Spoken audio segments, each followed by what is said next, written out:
Audio Jungle.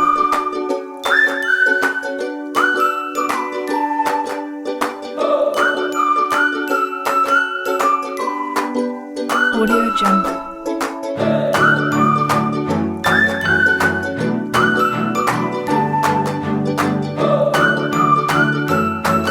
Audio Jungle.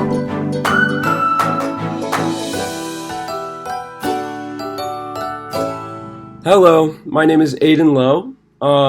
Welcome to the podcast, Mom. Could you please tell me your name, age, where you're from, and your current employment? Sure, Aiden. I'm happy to be on your podcast. My name is Jocelyn Hong. I'm a person who's over 50.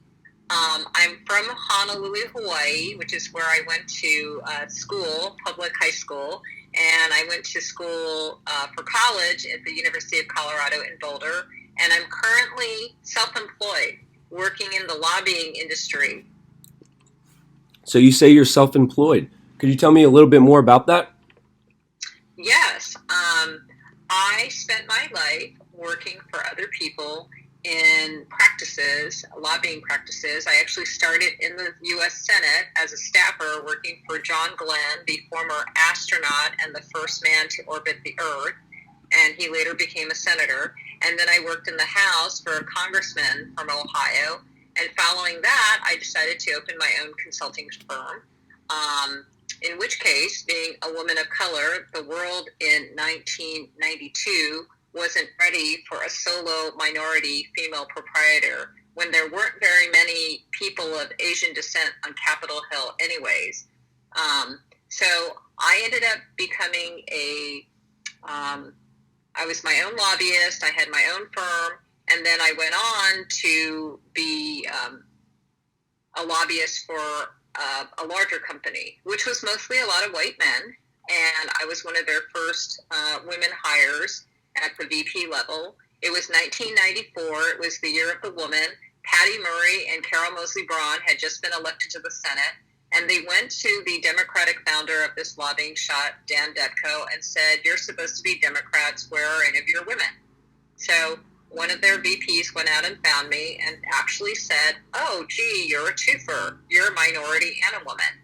And what I like about that statement is only that I may have come in as a token, but I basically left as a white male. Like, they forgot that I was Asian and a woman by the time they had gotten used to seeing the type of work I could put out. Wow, that's wonderful. That they were able to recognize that at least. So, Mom, you mentioned that you're from Hawaii, and as I had my podcast with Papa, he described the Hawaii lifestyle. Could you tell me a little bit about how that was growing up after Hawaii became a state in 1959? Yeah, so I was born after Hawaii became a state, so I only knew Hawaii as a state, and, it's a really neat place to come from. I wish that you had had more time to spend there, because honestly, we don't even identify as being Asian American. People are pretty proud of what their ethnicity is, and they will often disclose that I'm Korean, I'm Hawaiian, I'm Hawaiian Chinese, I'm Hawaiian Chinese English.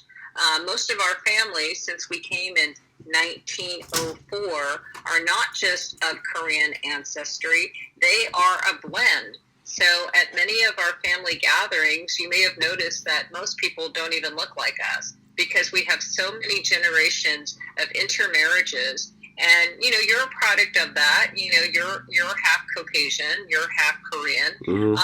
And most people you'll find in Hawaii actually look more like you. I mean, it's just kind of a really nice blending of ethnicities. And one thing about Hawaii that is really special is that there's no ethnicity other than people of color that make up the island. I mean, it is a pretty interesting situation where you have just as many people of color as you do people who are Caucasian. And therefore, there's no dominant minority. And I didn't grow up feeling like I was different or like I was a minority. I was only conscious of being a minority when I came out to the University of Colorado. I moved to Washington, D.C., and there were so few people of Asian descent. Wow. So you never reckon. So, Mom, you touched on the fact that some of our family members do actually have Hawaiian ancestry a part of them. And so when we talk about the idea of the indigenous people or the indigenous people of Hawaii, how does this statement relate to you? And how does this statement relate to our family in terms of our family immigrating from Korea to Hawaii in 1904?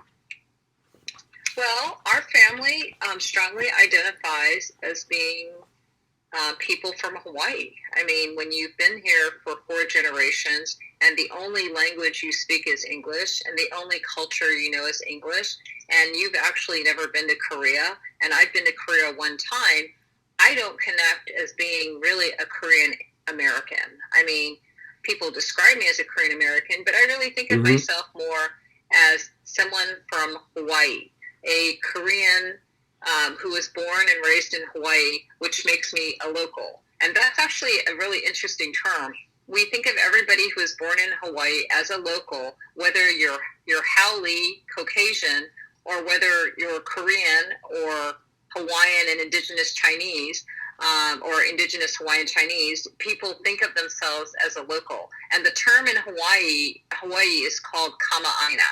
You're a kama'aina, meaning you were born of the land. Kama'aina. And then what is the term for the white local? They can still be called a kama'aina, but when they describe you, they'll say Aiden is hapahaole, meaning you're half haole. Mm-hmm. And Okay. so there are a lot of nuances in the language that we use, like being a local. If I'm amongst locals and everybody's a brown person, then they'll say, what are you? Meaning, what is your ethnic background? And that's when I'll say, well, we're Korean. But that's also a common question that's actually not viewed as being derogatory or rude. People are just really curious because there are so many people that are a multitude of ethnicities. And it's always very interesting to find out. Like, we have a cousin, Pam Wilson. She is half Korean and half French. She married a man named Joey Wilson, who was like 3/4 Hawaiian and 1/4 Chinese. Wow. Their kids are like half Chinese or half Korean or 1/4 Korean, 1/4 French, and half Hawaiian Chinese. And so it's kind of an interesting, and those are your first cousins. Those are your first cousins as well. And then their kids married people, like Sarah married a guy who's Tongan. So now she has her kids have more Asian Pacific Islander blood than they do anything else. Yeah. And so, again, it's a little difficult to sit there and say I'm, Samoan, Hawaiian, Chinese, French, English, Dutch, etc. So people will usually just say I'm a local. You're a local. I'm a kama'aina. And people are very proud to say that they are kama'ainas. Kama'aina. So, Mom, when we discussed Hawaii in class, we talked a little bit about the fact that the colonizers had come in the early or the late 1700s, and then the U.S. had actually initiated a military coup on the Queen of Hawaii, overthrowing the state and replacing the government very effectively, and colonizing the entirety of Hawaii. So I heard you say you consider everyone a local, but would the indigenous people of Hawaii agree with this statement, or would our family agree with this statement, I would say? So people who are indigenous Hawaiians, if they know you, they consider themselves first among locals. Okay, first among locals. Could you delve into this a little bit more? Because they were here first. They are first among locals. If you are part Native Hawaiian, you are first among locals. And There is a lot of public lands that are yours because of Queen Liliuokalani. They have Hawaiians that live on what's called Hawaiian homestead land, like Native American Indians have different tribal lands. We have Hawaiian homestead lands. And we even have an Office of Hawaiian Affairs that looks after the well-being of Native Hawaiians and those of Native Hawaiian ancestry. And it's very important to preserve the culture because we identify more as Native Hawaiian than we do as Korean, because Native Hawaiian is part of our culture. We learn it in elementary school, middle school, and high school. I did not understand how, when I came to the mainland, that no one knew about the ulu mica competition because it was such a big thing. And ulu mica is a basalt stone that's formed like a big, huge vitamin tablet. And they used to roll it like bowling between two sticks. And that was their form of Olympics. So we used to have the statewide ulu mica competition, and everybody knew about it. But it was so funny that when you leave Hawaii, no one else knows what you're talking about.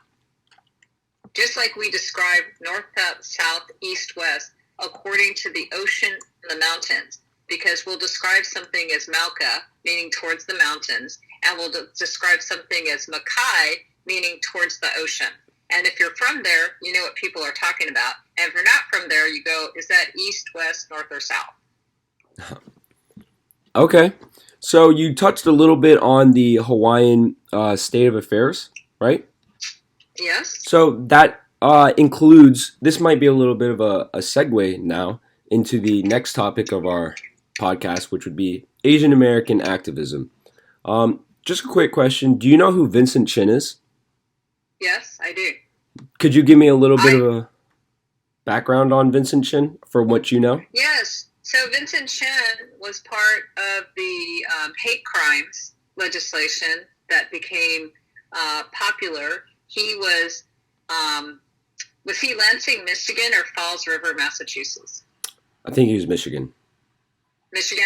Mm-hmm. Okay. So he was attacked by Detroit auto workers, white auto workers, who blamed him for losing their jobs because they felt like a lot of car manufacturing had gone overseas to Asia.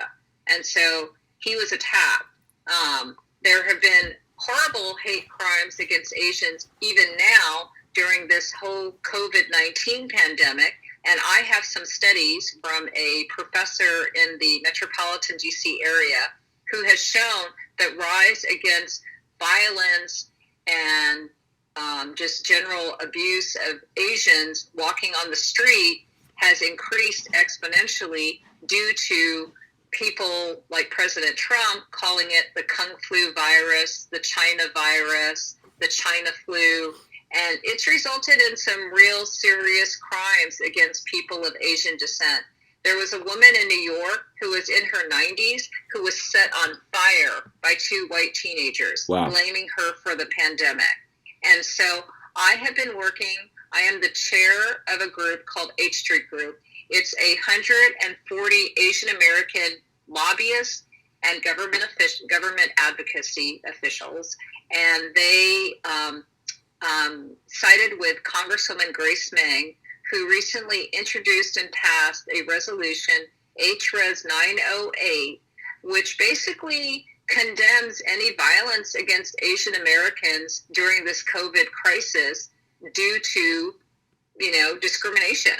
I mean, it is a real serious thing. And McKinsey and Company did a report recently that showed that because of the pandemic, there has been an increase in unemployment for Asian Americans of 450% because many new immigrants often open little grocery stores, little dry cleaning shops, little restaurants. These are mom and pop operated businesses that have had to go out of business because they can't afford to survive even a week without an income. Okay. Yes, I understand where you're coming from. The economy based around Asian Americans has a stigma of being focused towards like the small mom and pop, and that has affected the Asian American employment rate. So I'm going to ask you a little bit about your own Asian American activism. As we were talking a little bit before the interview, you mentioned the fact that you were part of a lobbying group advocating for the recognition of or the difference between yellow and brown. Could you talk about that a little bit more? Sure, Aiden. So I am part of a task force on diversity, equity, and inclusion in the lobbying industry. It is a national task force by the National Institute for Lobbying and Ethics, also goes by NILE. And NILE is seeking to create a set of standards that we hope all companies that employ lobbyists and even other professionals will use as a standard. And we got hung up the other day because certain people were thinking of ethnicities as a box of crayons. Like they were saying the discussion is Black Lives Matter and brown. And I consider myself brown. Everyone in Hawaii says they're brown. But because we didn't say yellow, people in the group said, okay, so this is just about Black and Hispanics. And I said, no, I don't think that's true. We are here. I have 4 members of H Street Group who are on this task force that are all Asian, and one person is Indian, and we consider ourselves brown. And they said, no, you're yellow. And I said, no, if you look at the definition per the Department of Labor and the census, they group Asian Americans and Pacific Islanders together. So that would include, okay, potentially yellow is Korean, China, and Japan. But then you have the Philippines, the Northern Mariana Islands. You have India, Pakistan, Bangladesh, Sri Lanka. You have Guam, the Northern Mariana Islands, Tongans, Fiji, Samoa. So these people all identify as brown. And so therefore, you can't say we're yellow. And in fact, yellow is a very pejorative term, much like the term Oriental. Like people in the Pacific Northwest actually passed resolutions saying you will not call someone Oriental, you will call them Asian, because Oriental is a rug or a vase. Okay. Oriental is a rug or a vase, you say? Yes. So they separated the term Asian Pacific Islander around the mid 1990s, I believe. When was it? Mm-hmm. Yes. Like probably in the 1990s. You 1990s? know, when we had, so a long time ago, before you were born, I was involved with a group called the Asian Pacific American Bar Association. And at the time, on a pro bono basis, I was representing the Korean Americans of Greater Washington. And the reason is that there was a rash of robbery-related homicides against Asian business owners in the District of Columbia. And there was this whole animosity between people in the neighborhoods who were predominantly Black and the merchants who were predominantly Koreans from Korea. And the Black people felt discriminated and that they were treated really badly by these Korean merchants who they thought looked down on them. And the Korean merchants felt like they were being unfairly targeted for robberies that often resulted in homicides. So can you imagine you're in your grocery store and you're going to get shot over a can of beer or a bag of rice? I mean, it was really ridiculous. And the city did not have a good response rate in coming to the call of these merchants. Like sometimes it took them like an hour or 2 hours to send an ambulance. And so people would bleed and die. And the merchants were highly upset. And so we started working with the city, with Washington, D.C., to ask for certain things. And we would get 100 Asian American attorneys to go out physically and take surveys on a Saturday of the merchants and ask them things like, what is the response rate when you call the police? You know, we would ask them questions such as, you know, how often have you been robbed and the police haven't come? You know, how often has there been, you know, violence in your store and there's been no police protection? And what we got out of that was a commitment by the mayor, Sharon Pratt Kelly at the time, that she would increase her hiring of police officers whose first language could be Korean, Vietnamese, or Chinese. Because the idea is that when there is an emergency, you have a hard time, even if English is your first language and your loved one has been shot, telling an emergency responder, you know, where you live, what happened, what time, because they're going to ask for all these details, and you're panicking, and so we also got an agreement that if you called 911 and English was not your first language, they would put you in touch with an AT&T international operator who spoke your language and could then interpret for the 911 responder what had happened and where it happened. And the other thing we asked for that we got, which you can even see today, I'm very proud of,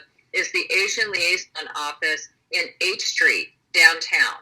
There is a police satellite office in Chinatown that is a direct result of the pro bono lobbying that I did on behalf of the Asian American community. Good work, Mom. Thank you. I'm impressed. I actually I did not know most of the information. So we're wrapping up the interview. Are there any last words that you like to say before we close it? Yes, I'd like to say that discrimination and unconscious bias are very real things, and they exist today. And I'm not sure what the answer is, but it is your generation who is the important pipeline of young people that can change things. So, Aiden, I really appreciate you doing studies in this area, and I appreciate you talking to different people, trying to find the right solution. There's not going to be a one-size-fits-all, but bringing awareness and education is part of the issue. Your stepfather, Scott, likes to say that after 911, we were all made safer. Why? Because now people are alert. They know that having to keep an eye on what your neighbor's doing and what you're doing is important, because we can't just be siloed and be in our own world. We have to be looking out for others. And that goes with, unconscious bias. People have unconscious bias that they bring to situations, and trying to leave that aside, sometimes it can be a dangerous thing, sometimes it's a helpful thing, but just being aware of that it's existing and educating yourself is a really good first step towards finding solutions. So I give you a lot of credit, and I appreciate you talking with me today. Thank you, Mom. I appreciate you for talking with me today. I understand you're really busy today. Thank you once again. That is the conclusion of the podcast. Take care.